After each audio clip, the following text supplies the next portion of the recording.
Hey YouTube, it's Matt with Olympus Reptiles, and today I am at the Nashville Zoo. Now they told me they had one of the best reptile collections in North America. I'll be honest guys, it's good, but is it one of the best I've seen? I can't honestly say that. I do have to wear a mask in here, so sorry if it's a bit muffled. But let me show you some of my favorite things. And then the cool thing is, I actually have my wife doing the filming, who you all know. And I have 3 of my nieces and nephews. I've got John, I've got Jenny, and I've got Sarah, all with me today. And they're going to tell you what their favorite animals are. So that way, you get to hear from people who aren't reptile people, because trust me, their mom ain't having a snake in the house, what they like. And if you're running a business, this should kind of give you some direction into, hey, if I'm seeing what non-reptile people like, tell you what maybe you should want to have in your collection for breed purposes, things like that, or what people are into, because they don't know much about this stuff. I'm their crazy uncle. But I had to start at a spot I love. And of course, you know me, guys, I'm going to find the rattlesnakes. They do have a very nice, very large eastern diamondback rattlesnake. I love these guys. I do not have one in my private collection, so this is always a fun thing to see. Now, you guys have also been seeing a whole lot recently my banded rock rattlesnake. They do have a really nice adult banded rock here. It's not as white as the one that I keep, but this will give you an idea of the size of an adult banded rock. They do not get very big. A little under 3 feet is pretty much their maximum size. One of the smaller species of rattlesnakes out there, but they are just so gorgeous. I love this species. So I wanted to share 2 of my favorites with you before we go get into Question Girls and the nieces and nephews' favorite animals. Let's go see what they like. All right, guys, we are to our first animal, and I've got my youngest niece, well, my youngest one that's with me today. This is the one we call the Outlaw because her name is Josie, and she has picked her favorite animal. So what animal did you pick as your favorite animal in here? I picked the alligator snapping turtle because it is so gargantuan to all the other turtles I've seen. And the way it snaps on the fish instead of just hunting them, I really like. And how it's just one snap and it's done.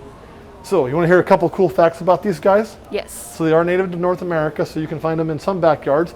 And they use a caudal lure. So what a caudal lure is there's a part in their mouth that moves, and it just like twitches. And then fish like, oh, that looks interesting. You can see it moving right now. It looks like a worm. So that is to attract fish to come check out that worm, like when you go fishing. And when they come in there to see that worm, boom, they get nailed, right? Built-in fishing pole. Built-in fishing pole, right. Their own fishing lure. So they are very, very cool, like a prehistoric looking turtle. You made a really, really good choice. Question girl, any questions about the alligator snapping turtle? What's their average lifespan? So their average lifespan is really, really long. I can't tell you exactly what it is, but they can live a very, very long life like most turtles and tortoises. Old, very, very old. They probably outlive me. Any other questions? Yes, I'm noticing this specific alligator snapping turtle has large claws, almost like a dog. Can you explain why a turtle would need claws like that? I was thinking the same thing. They're going to crawl, they're going to dig through stuff, and they're going to move, and it's just a way to get grip on the ground. Because a turtle's going to be in the water, mostly it can come on land. So it is so they can move, dig, and get a grip. They're not going to be the world's best swimmers. They're going to mostly move using that. So that's what those claws are really going to be for. Not for hunting, not for catching prey. That's all in that trap door of the mouth. And then how frequently do they feed? Pretty opportunistic, so it's going to feed whenever something comes through. It can wait a very long time as well, but its whole life is pretty much sitting there and waiting for dinner. So they may feed pretty close together, and they may feed very spaced out. It all is just about opportunity for them most of the time. All right, guys, let's move on to the next animal and see what the next kid picks. So we're at my next nephew's favorite animal. This is Gerald. He was actually named after a president.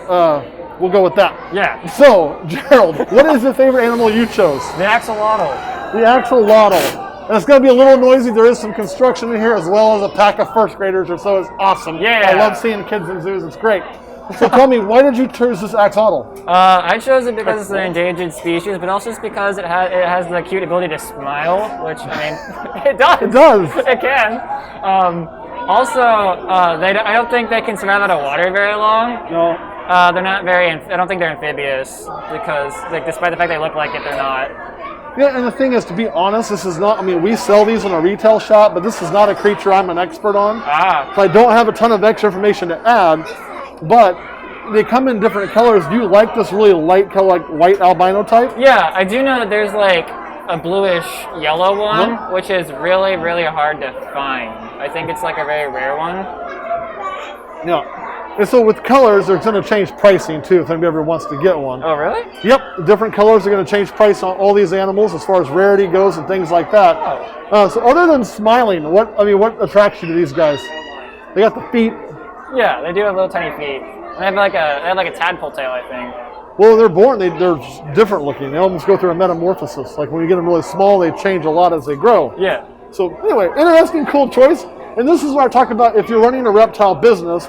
You hear people come in and say, I like axolotls, I like axolotls, I like axolotls. Me not being an axolotl guy, what does that teach me? Teach me I need to know more about axolotls. I probably should carry them in my shop more often because obviously the people who aren't super reptile people are kind of just getting into it or drawn to these creatures, which means what? Increased sales for y'all, right? Question girl, any questions? All right, guys. Then that is all we got on axolotls. We're going to move on to the next animal, and we're going to go get my next niece up. So now I'm with Elizabeth. She is the oldest of all my nieces and nephews with me today. Actually, she's an adult, so she can kind of do what she wants. But Elizabeth here, you have chosen an animal, and you are the only one that chose a snake, which I'll be honest, that surprised me. I let them all go choose their own, and you were the last one I thought would choose a snake. I'm very afraid of snakes. I know, you're terrified. So when you said this is my favorite one here, I was kind of like, whoa, like, really? So It's a very pretty snake. yeah, tell me why. So it's a pretty snake. What drew you to this animal? Well, he looks like a very chill sort of snake.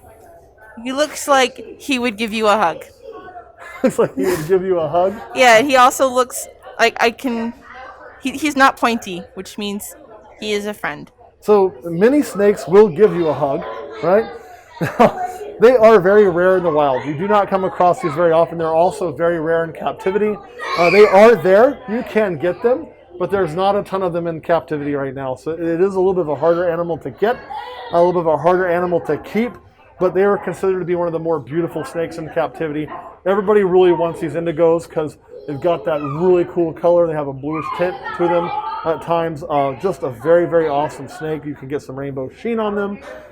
So just a really, really neat animal. I've never kept one of these. This is one of the snakes I haven't kept. I like them, but it would be one that I'd have to keep for breed purposes, for space, and I just don't intend to breed them right now. But they are very, very interesting. I do have friends that have kept indigos. They look very pettable. They can be. I would say the most pettable snake is still probably the ball python, but an indigo can be a very, very nice snake to deal with if you work with them. Now, they are native to North America, so they are in Florida. So that is where they come from. But being rare, that's part of the thing too. And being from Florida, you know, native species sometimes can be hard to keep as far as laws go, so that can get in the way sometimes too in captivity. So if you want one, make sure and check to make sure that you're allowed to have one. Question girl, any questions about this? No. All right, Elizabeth, anything you want to add? I should have mentioned she was named after the queen, so you can kind of see where all these names come from. Anything you want to add about this indigo snake? Nope.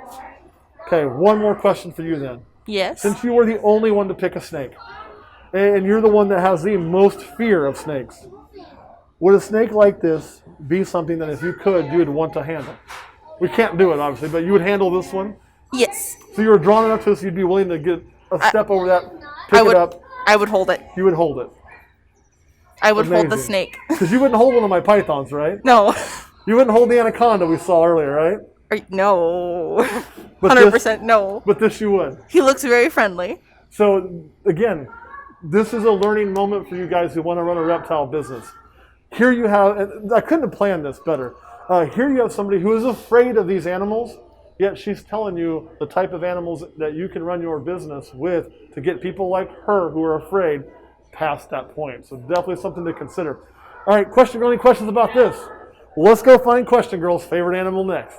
So this is an interesting choice by Question Girl, because this would have been one of my favorite cages because it's got a Sobek. You guys know I love dwarf caimans. I can promise you she did not pick a dwarf caiman, did you, babe? No, I actually chose the Mata Mata, which is down below underneath.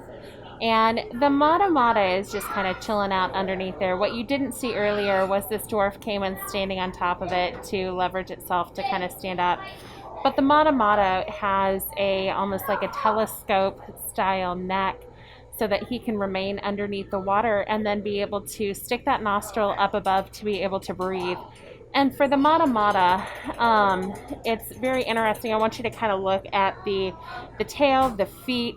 If you're able to kind of see that, I'm gonna like steal the camera from my nephew here, and I'm gonna kind of like direct over here and show you exactly what I'm kind of talking about. So we got like his tail, but then we have his feet over there.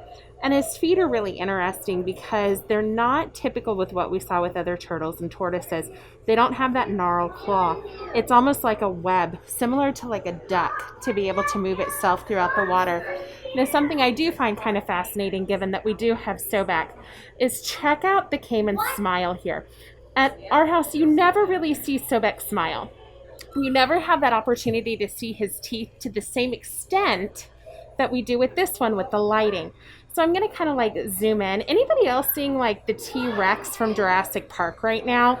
Like as I'm zooming in, do you see that? Or maybe that Velociraptor face? I just want to kind of point out how interesting it is that even though these creatures aren't necessarily dinosaurs per se, they do have those heritage roots from those dinosaurs themselves. Go ahead, Mr. You know, I'm thinking something. So on that, you're absolutely correct. You do see more teeth here and better. He is an older dwarf caiman than Sobek. This dwarf caiman is larger, so the teeth are also going to be larger. But this is like a really healthy dwarf caiman too. So kudos to this zoo. Very nice, really fat body, good health, good teeth, good everything. I mean, this is what I hope to get like Sobek too one day. loafing up here on this. Yep, and but really cool. I mean, you can see he's missing a lot of the bottom jaw. That's normal. They will kind of come out as they get aged and they'll replace. But very nice long teeth. He's doing very, very good. So he is an awesome dwarf caiman. One thing on the mata matas I want to add for you is that they eat funny because their mouth is like a vacuum. So it opens up and creates suction and sucks in what goes in front of them. So really cool.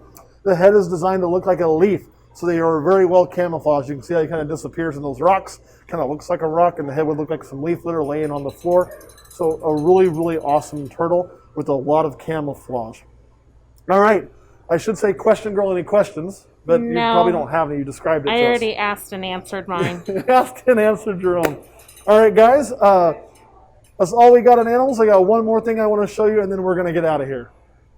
All right, guys, this is going to be our last stop. This is our chance to say goodbye, but I want to say goodbye by sharing a few more animals with you today. But before we do that, I want to say thanks to my nieces and nephews for helping out with this video, and my sister. My sister's name, by the way, never includes. So thank you, Martha, for allowing us to borrow your children. Martha was named after George's wife, George Washington's wife. So they all have these very historic names, and she's loved having the name Martha for her entire life. So again, with us, just to recap who we have. I've got Samuel over here, okay? I've got Lilith over here, and I've got June. June was named for, you know, if you guys know Cash. No, that's terrible, question girl. She was named after June Carter Cash because her dad is a huge Johnny Cash fan. So we got June from June Carter Cash there, and she loves country music because of it, right? Best thing. No. Okay, I tried. Yeah. But we wanted to stop here, and I'm going to tell you about one animal really quick that's in here, and then they're going to tell you about another one. So behind me is an animal I don't have. It's one of the scariest vipers known, and that is the the Bushmaster viper. So the Bushmaster is very, very deadly. It is responsible for a lot of bites just because of where it's at. It will sit. It does not rattle, though it looks like a rattlesnake. It does not have that capability, and then it can nail you and cause you some serious, serious issues.